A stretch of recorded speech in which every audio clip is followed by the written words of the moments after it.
Now talk to infectious diseases specialist and vaccine expert panel member, Dr. Rontgene Solante. Good morning, Dr. Solante. Thank you for joining us. Good morning, Ruth.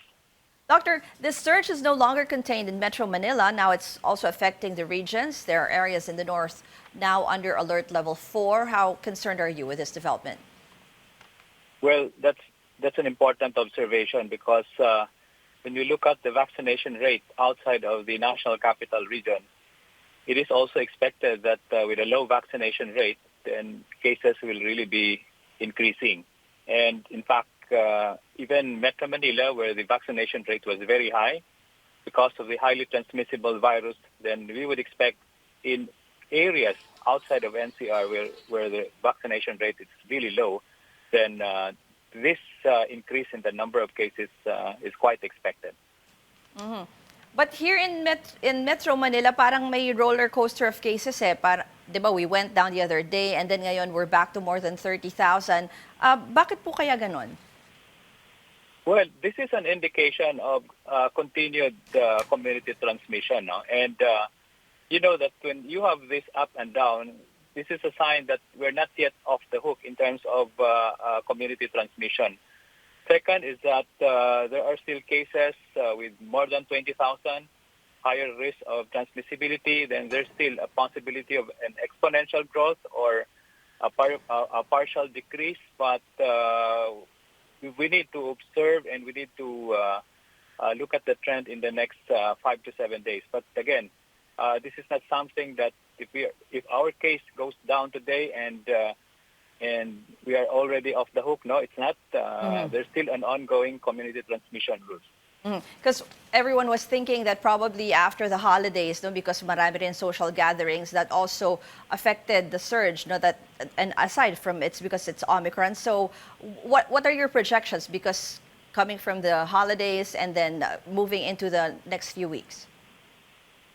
I think the cases will not be stable, I think, until the second week of February or until the last week of February. Mm-hmm.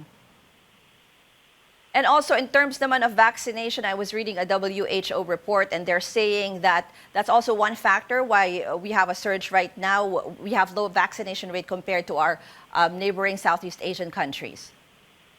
Yes, I totally agree with that. No? Because if you look at the vaccination rate, it's more concentrated here in the national capital region. And, you know, the evidence also looks at the booster. And there's still a lot that hasn't had their boosters yet. No? And we know that with Omicron, you need a third shot, you need a booster dose for you to have a better protection compared to just the primary vaccine series. Mm-hmm. But how can we speed up vaccinations kaya, Doc? Yung pharmacies, having it in pharmacies, it started yesterday. Will that help? That's a good move by the government because if you extend the services of vaccination among these pharmacies, then you had more accessible and at least we have more people that can access vaccination or vaccine. But again, the problem now is not only the accessibility. You know, there are also still the problem of vaccine hesitancy among the population.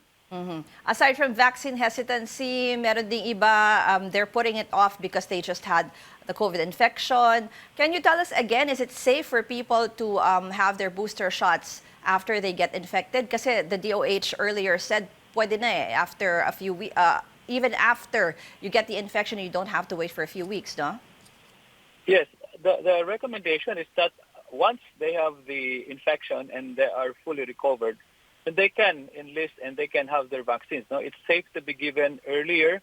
With that, we need to have this vaccine, especially the booster, given because that's our best way of protecting the population. But yung earlier thinking that because you have you got COVID, you have the antibodies, is that a good explanation? Is that how true is that? No. Okay, so when you have an infection, you develop your immunity. That's what we call natural immunity. But natural immunity may not be enough. If you give a vaccine and at the same time you have your previous infection, that's a very good combination because you already have your immunity and you put in vaccine that doubles or even triples the antibody response. Okay, thank you very much for your explanation. Dr. Rontgene Solante.